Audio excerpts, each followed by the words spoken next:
Yun, so good morning po sa inyo lahat mga kabahay. Nandito tayo sa Upper Antipolo para i-feature po sa inyo yung isa pa sa mga available natin dito. And sa exclusive subdivision tayo. So right now, today is Saturday, so hinihintay lang natin si buyer. Meron tayong isang reservation sa kabilang property. Pero while waiting kay buyer, dito muna tayo. So this is 5.8 million pesos. And ang lote natin dito is 60. Then ang floor po natin is mga 78, no?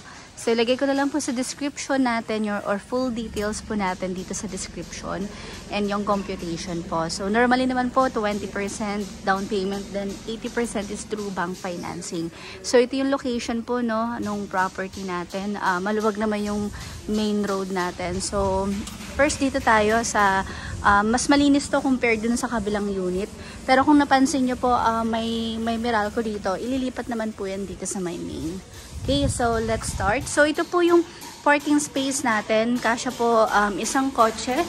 Kahit pick up po, kasya. So ito yung ating still ongoing pa yung kitchen natin. So hindi pa gawa. We have upper and lower cabinet na ilalagay dyan.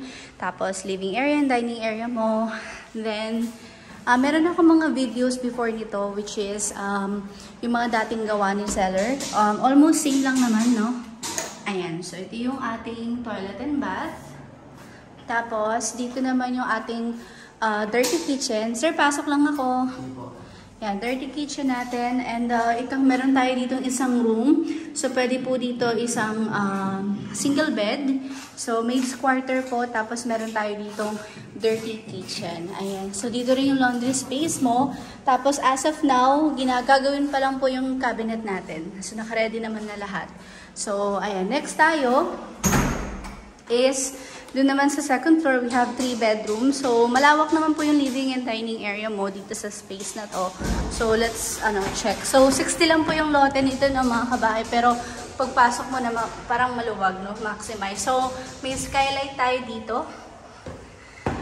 Kahit hindi na tayo mag-ilaw, basta maliwanag, no? May araw. So, yan po. Isa sa advantage ng bahay po na ito. So, dito tayo sa ating mga room. So, ito yung hallway natin. May spaces ka pa dito para maglagay ng mga furnitures mo. Okay? So, ito yung ating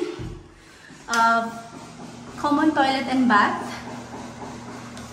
Dito sa second floor. Tapos, ganito kalawak yung ating mga room. So, this is our first room. May abang na para sa aircon. Tapos, cabinet na. Yung cabinet hindi pa tapos. Siguro mga ilang weeks, no? Tapos na po ito, mga kabahay. So, another room. So, identical lang sila nung isang room sa kabila. Ayan.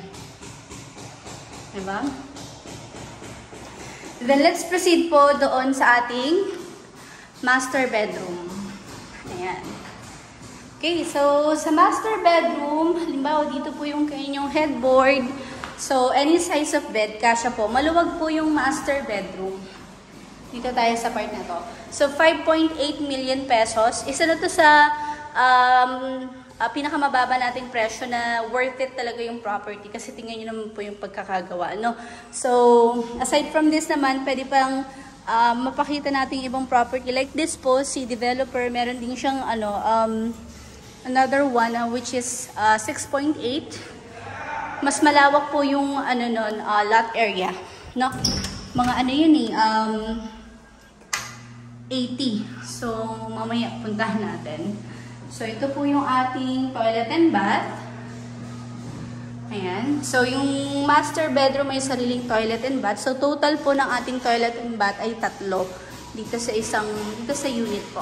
So, kung gusto niyo po makita yung property ng personal, let me know. Aside from this, pwede po namin kayong iikot sa Upper Antipolo. So, napakalapit lang natin sa Robinsons Mall.